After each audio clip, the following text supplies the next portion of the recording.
Welcome to section 6, which is the final section of unit 4. By the end of the session, you should be able to deduce the equation that relates standard cell potential to equilibrium constant, and you should be able to define the term corrosion and also explain the mechanism of rust. Now, the standard free energy change for a reaction is related to the standard cell potential, as we already looked at earlier on. Gibbs free energy is equal to this. We also have Gibbs free energy relating to the gas, the equilibrium constant as this. So combining these two equations, you realize that we are going to have an equation that looks like this.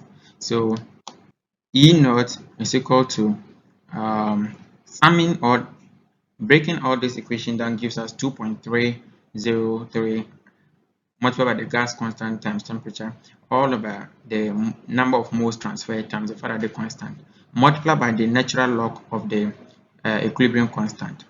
So this gives us E naught is equal to 0.0592 divided by n log K. Now, corrosion is the oxidative deterioration of a metal, such as the conversion of an iron to rust, a hydrated iron oxide of composition. Now, this is a hydrated ion. The molecule of water here indicates that it's what a hydrated composition. And basically, this is an approximation to take note. So let's look at the mechanism of rust. So we have the metal. So this is basically the metal. We have the electrochemical cell reaction driven by the energy of the oxidation. So it continues like that until the corrosion process or in the corrosion process. So we have the water droplet. The hydroxide quickly oxidizes to form rust. The iron hydroxide forms and precipitates.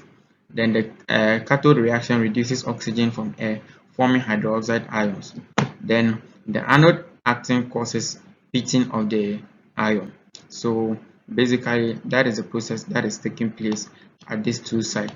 So we have the water molecule, the water droplet, then the hydroxide quickly oxidizes to form rust, and then when it forms the rust, the iron hydroxide forms and precipitates. When it precipitates, then the cathode action reduces the oxygen from the air, forming hydroxide ions. And so this is basically what is taking place in the rust or in the rust process.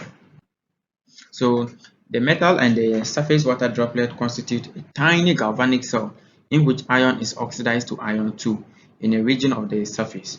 So the anode region far off from the atmospheric oxygen, and the oxygen is reduced near the edge of the droplet at another region of the surface. That is the cathode region. So what happens is that the dissolved oxygen from the atmosphere oxidizes iron further to iron 3 before it is deposited as rust. So the actual potential for the reduction is less than the standard potential, which is around 1.2303 voltage. And this is because the water droplet is not 1 molar in H plus concentration. That is the hydrogen ion concentration. So in fact, the water is only slightly acidic because the main source of hydrogen ion is the reaction of water with the dissolved atmospheric or the atmospheric carbon dioxide. Yeah. So let's look at how then do we prevent corrosion or rusting. So corrosion of iron and metal or iron metal can be prevented or minimized by shielding the iron surface from moisture or oxygen. How do we do that? A coat of paint is effective for a while, but the nesting begins to form as soon as it is scraped off. So metals such as chromium, tin, and zinc afford a more durable surface coating for iron by a process we call galvanization. So the concept is what we call galvanization. The process is what we call galvanizing. So basically, you have your iron and you coat the surface with zinc, or you can coat the surface with what? Tin. So when you coat with zinc, that's what we call sacrificial coating, and when you coat with tin, we call it noble coating. So the negative charge on top of the metal inhibits dissolution of the iron too.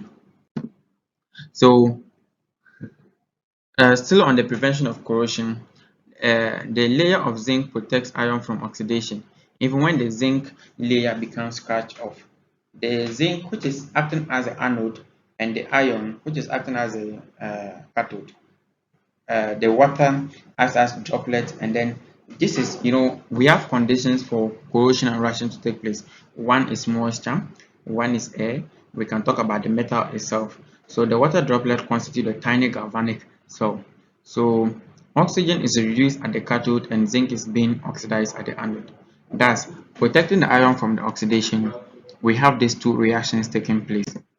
So as potential indicates, zinc is oxidized more easily than iron, and therefore, when the metal is oxidized, the zinc is oxidized instead of what? The iron. So any recipient oxidation of iron would reverse immediately because zinc can reduce iron. So I earlier on gave you the table which actually shows you their various potentials. So we have oxidation of zinc and we have the reduction of iron. So oxidation of zinc and oxidation of iron, when you add their half reactions, then the reaction or the standard potential of the cell becomes negative. And remember, we said that when it is negative, the reaction is not feasible. When it is positive, the reaction is feasible.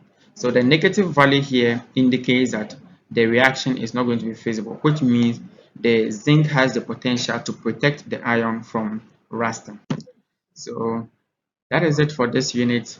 Thank you, and I hope that this be of help.